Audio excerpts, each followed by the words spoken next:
O show do Heleno Rodai, Rádio Serviço.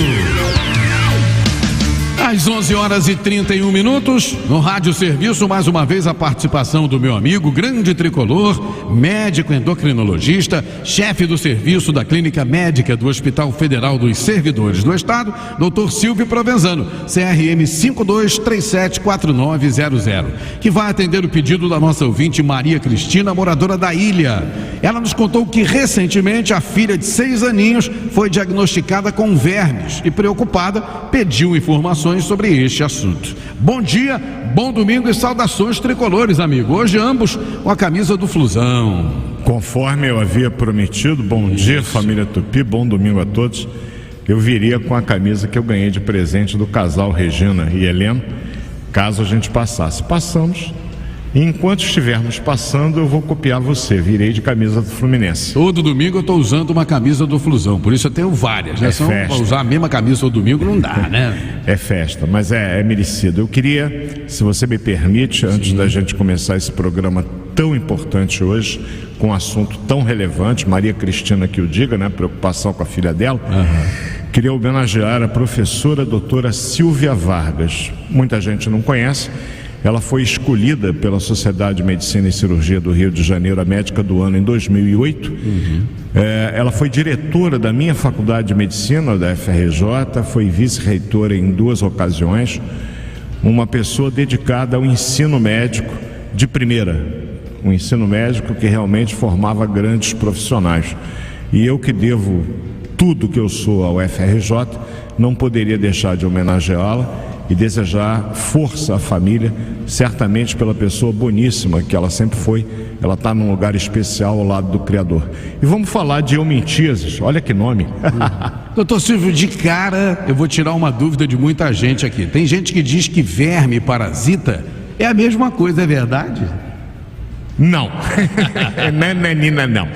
Parasita é uma coisa, verme é outra. Eumintíase é porque no grego eumis é verme.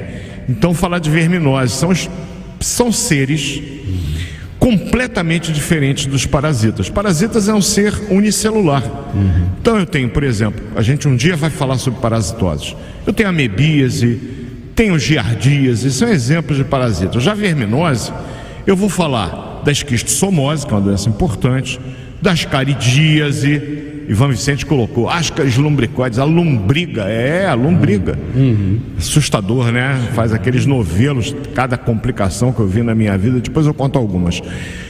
Eu tenho a esquistossomose, estrongiloidíase, é um verme pequeno, mas em pacientes que têm imunossupressão pode até matar. Eu tenho tricuríase, eu tenho oxiuríase, meu Deus, ancilostomíase. Você vê quantas verminoses existem. E as pessoas pedem um vermífugo, é bom tomar todo ano. Existe um vermífugo universal? Que eu saiba, não. Então é importante que, em primeiro lugar, havendo a suspeita, fazer o exame para tentar detectar de todas essas verminoses, qual aquela que eventualmente está causando os sintomas. Sim. E aí a gente faz o tratamento direcionado para aquela verminose. E não um tratamento ao acaso. Vou tomar um albendazol da vida, vou tomar uma nitoxanida, por exemplo. O pessoal pede no consultório toda hora. Vou tomar um nitoxanida, é a substância do remédio bem conhecido. Usaram até, pasme, para Covid esse remédio. É para parasitose. Para verminose não adianta nada. Então a gente precisa saber qual é o tipo de verme e a gente vai falar um pouco sobre as várias verminoses da maneira mais rápida possível, porque eu mostrei para você aqui quantas laudas eu escrevi para ler. A gente levaria 1h30 de programa para falar rapidamente sobre elas. Vai ser bem sucinto, mas tentar tirar a dúvida da Maria Cristina, que é o mais importante. Tá, não vou queimar cartucho aqui perguntando coisa que não é relevante. Pode seguir aí e vai falando o que o senhor acha mais interessante. Então vamos começar pela mais comum, né? A mais comum que a gente tem é o ascaris lumbricoide, ascaridíase, né? É um verme que pode ter um comprimento grande, inclusive. Normalmente a fêmea tem o dobro do tamanho do macho, do ascaris. Aquelas lombrigas, elas podem se multiplicar enormemente no intestino e elas formam uma espécie de novelo que pode levar, inclusive, a obstrução intestinal. Normalmente o que ela provoca é uma dor e alteração do trânsito intestinal. O paciente tem um desconforto abdominal, ele perde um pouco o apetite, e aí a gente começa a ter um emagrecimento. Isso deve chamar a atenção do médico, que um exame de fezes cabe para aquele indivíduo. Só que à medida que o indivíduo não se trata e a ascaris vai aumentando, eu posso ter a migração de ascaris, inclusive, para a vesícula biliar, entupindo o canal da vesícula biliar, provocando uma colecistite aguda por um verme que obstruiu ali, porque esses vermes migram. Ele pode provocar, inclusive, um quadro respiratório, que é mais comum com estrongiloides, mas que pode provocar uma tosse. Eventualmente, hemorragias pulmonares que vão se manifestar por uma tosse que sai com um pouco de sangue. A primeira coisa que a gente pensa no Brasil, opa, tuberculose, pode ser uma verminose. Então você vê como é que é uma doença que está no tubo digestivo, mas que pode eventualmente se manifestar por sintomas respiratórios. Além da ascaridíase, eu tenho a esquistossomose. A esquistossomose é um problema nacional. É provocada por um verme chamado esquistossoma mansoni, cujas larvas penetram na pele depois que ela passa por um estágio intermediário no hospedeiro intermediário, que é o caramujo. É um caramujo especial da espécie Bionfilaria, é o gênero dele, que habita rios tranquilos, normalmente água doce, com pouca correnteza. E aí vão as crianças, vão os adultos tomar banho nesse rio. E a larva que está no caramujo, ela penetra através da pele no ser humano. Então, num primeiro momento, eu vou ter uma reação cutânea de hipersensibilidade através da penetração dessa larva. Mas tem que ter uma ferida? Não pode penetrar pela pele intacta. A larva consegue isso. E aí provoca uma irritação que se manifesta por dor e coceira. Pode dar nessa fase aguda, que dura até umas 2 semanas, um pouco de febre e mal-estar, depois passa. Aí eu vou ter a fase crônica da esquistossomose, e aí começam os problemas. Porque essa larva, o esquistossoma, vai migrar para alguns órgãos, em especial para o fígado. E aí começa a depositar ovos naquilo que a gente chama no meio de queijo de espaço periportal, em volta dos vasos sanguíneos, dos inúmeros vasos sanguíneos do sistema porta-hepático. E aí provoca uma reação inflamatória que vai comprimir esses vasos, levando a um aumento no sistema porta-venoso. Então eu vou ter, como consequência da esquistossomíase, uma hipertensão portal. O fígado aumenta de tamanho, o fígado fica muito endurecido, o baço, consequentemente, aumenta de tamanho. Eu tenho dilatação dos vasos gástricos, varizes esôfago-gástricas, que podem inclusive sofrer uma ruptura com hemorragia que pode levar à morte. E a barriga d'água, característica que esses doentes apresentam, porém tem tratamento, e quanto antes começar, melhor. Falei da estrongiloidíase, então os cuidados. Em primeiro lugar, atitudes do governo no sentido de tentar eliminar, com as medidas sanitárias necessárias, os focos de caramujo.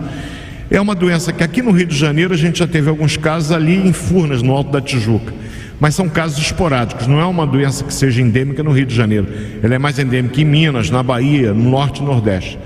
Mas é rio com água parada que tenha caramujo, sai de perto, tô fora.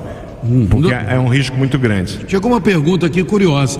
Essa história, doutor Silvio, de que quando uma pessoa da família toma remédio de verme, todo mundo da família tem que tomar também, isso é verdade ou mito?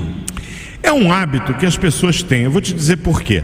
Às vezes a verminose ocorre por alimentos contaminados, e vai que todo mundo da família ingeriu alimento contaminado. Pode ser pela água também. Pela água também, ovos que contaminaram a cisterna, porque uma das condições que faz com que as verminoses sejam tão prevalentes em nosso meio é que as condições de saneamento básico deixam muito a desejar.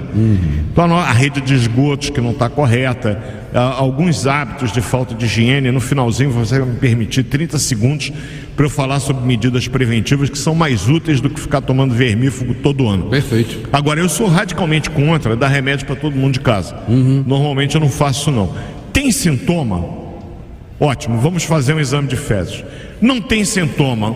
Vamos, teve gente em casa infestada por algum verme? Vamos fazer também um exame de fezes. Repete 1, 2, 3 vezes. Negativo? Para que você vai tomar um remédio? O primeiro artigo do Código de Ética Médica é non nocere, não causar dano. Porque eu passo um remédio que normalmente é muito bem tolerado, até mesmo por crianças, quando dado na dose certa, mas ele tem que ter uma indicação. Porque se não tiver uma indicação, provavelmente algum mal-estar eu vou causar dando um remédio que não tinha a menor necessidade. E essa história de que as pessoas devem tomar remédio para verme a cada 6 meses também é um mito, né, doutor? É bobagem. Além de jogar dinheiro fora, pode comprometer a saúde, porque são remédios que provocam gosto metálico na boca, eventualmente podem causar uma diarreia. Então eu particularmente, você quer saber a última vez que eu tomei um vermífugo? Quando eu tive um quadro de solitário, vou falar sobre a tenise, aos 13 anos de idade. Que isso? Então lá se vão mais de 50 anos que eu não tomo um vermífugo. Entendi. Trabalhando em hospital e cuidando de pessoas com verminose. Mas eu tenho um hábito que é bastante saudável, já que eu vou começar falando de prevenção: lavar a mão. Isso é importante isso. Eu já lavei a mão hoje umas 15 vezes, porque eu, antes de vir para cá, passo no hospital. Antes de examinar cada paciente, eu lavo as mãos, e depois de examiná-lo, obviamente, também. E o senhor sabe que muita gente começou com esse ótimo hábito a partir da pandemia, né? Eu até disse aqui no programa do Serviço de Saúde que uma das heranças que eu queria que a Covid-19 deixasse como legado aqui no Brasil é que o brasileiro toma muito banho, mas, por incrível que pareça, não tem muito hábito de lavar as mãos. É verdade. Eu frequento restaurantes, eu raramente vejo a pessoa ir ao banheiro antes de servir para lavar as mãos, porque você deve lavar as mãos antes de comer. Sim, verdade. Você vai ao banheiro, olha, convém lavar as mãos quando sai do banheiro. Sim. Nem todo mundo tem esse hábito. Às vezes o clínico é um observador, né? E a gente observa e fica guardando as coisas. Eu vejo pessoas chegarem no restaurante, vindo da rua, sentar e já colocar a mão para pegar aquele quitute, e não vai ao banheiro lavar a mão. Sem dúvida. E aí já pode surgir o quadro da infestação, porque os ovos são microscópicos. E ao contato com o suco gástrico, eles eclodem e dão origem às larvas, que migram e vão dar origem aos vermes. Você sabe que o Strongyloides é assim, o próprio Ascaris é assim, o Ancylostoma duodenale, Necatur americanos, são vermes pequenos, em torno de 1 a 2 centímetros, que eles grudam na parede do intestino. A ancilostomias, ela causa o chamado amarelão.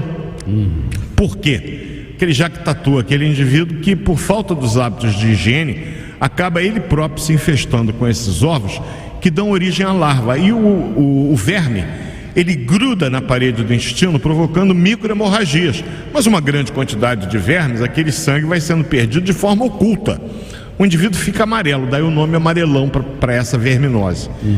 A anemia é o que mais caracteriza. E os sintomas provenientes da anemia: cansaço, fadiga, mal-estar. O indivíduo fica pálido. Vamos falar mais de prevenção, vamos? A prevenção, Heleno, começa por uma atitude que não é nossa. É que os governos entendam o seguinte: é muito bonito aquelas obras faraônicas que garantem votos, que todo mundo passa na praça e vê aquela estátua bonita, né? Mas as obras subterrâneas não são menos importantes, talvez sejam até mais. É ter uma condição de saneamento básico que seja interessante. Nós temos uma condição de saneamento básico que deixa muito a desejar, com valas abertas, e a população tem que fazer a sua parte. Por quê? Tem lugares que não tem banheiro, tem covas onde a pessoa defeca, não cobre.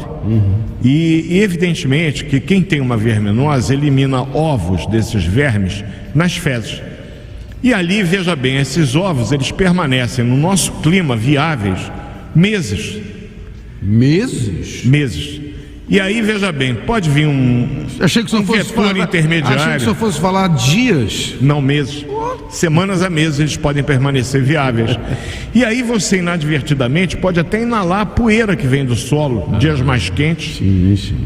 Aquelas fezes já foram desorganificadas totalmente e os ovos continuam lá em condições de viabilidade, inertes. Entendi. E com a poeira você pode até deglutir aquilo.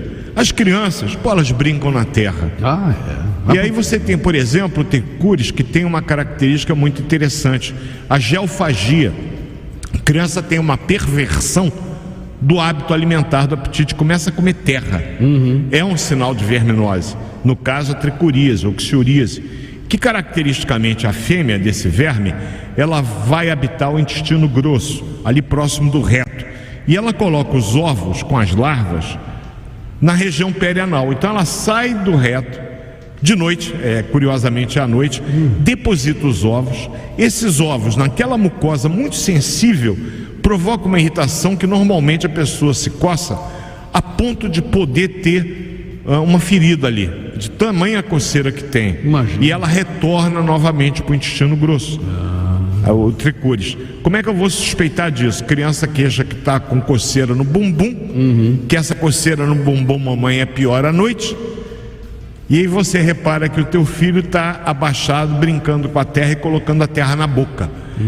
Tem que pensar nessa verminose. Com isso aí, às vezes, sem exame de fezes, o pediatra já de antemão lança a mão do mebendazol, que é o medicamento que a gente usa nesses casos, de acordo com o peso da criança, claro. Mas uma pergunta interessante: os vermes dos animais passam para os seres humanos? Alguns. Mas normalmente, veja bem, é necessário que você seja contaminado pelas fezes desses animais.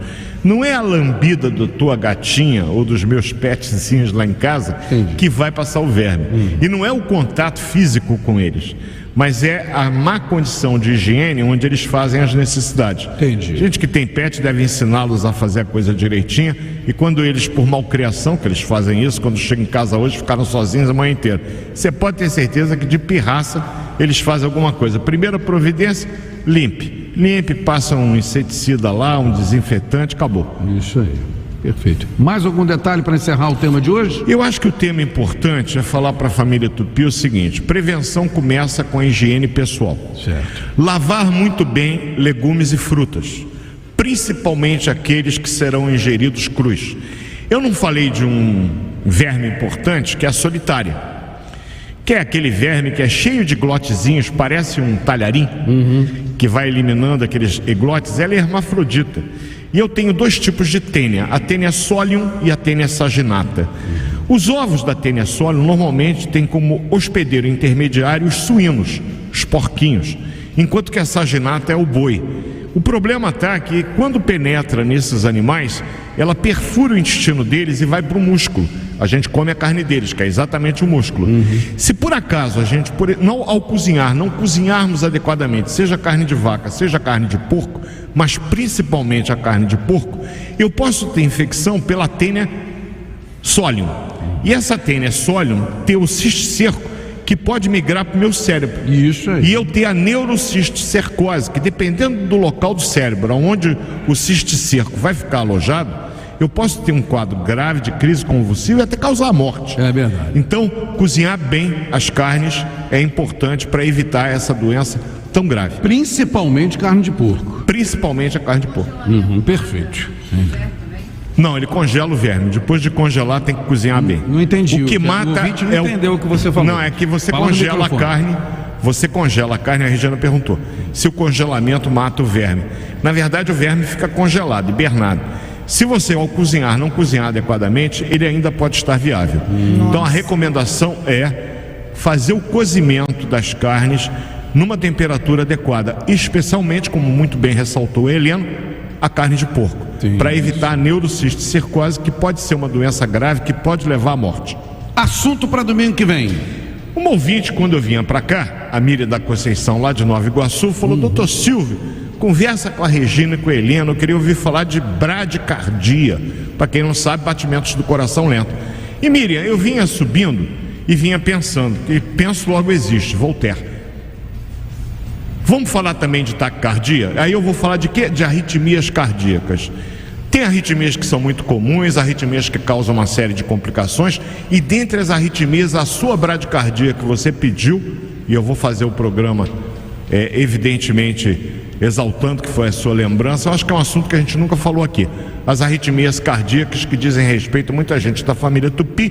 E um beijo especial para a Zaninha, que é a nossa ouvinte, seguidora, lá de Honório Gurgel, Suzana, que ela foi uma das que me deu, aliás, vocês não, fica aqui o puxão de orelhas, teve o dia do endocrinologista e ela se lembrou de mim, de eu que cuido de hormônios. Zaninha, obrigado pela lembrança, fica aqui o meu beijo, meu respeito a você, e semana que vem falar de arritmias cardíacas. Combinado. E vence o Fluminense sempre. Isso aí, meu amigão. Semana abençoada, família Tupi, obrigado. Um abraço e até domingo. Show do Heleno.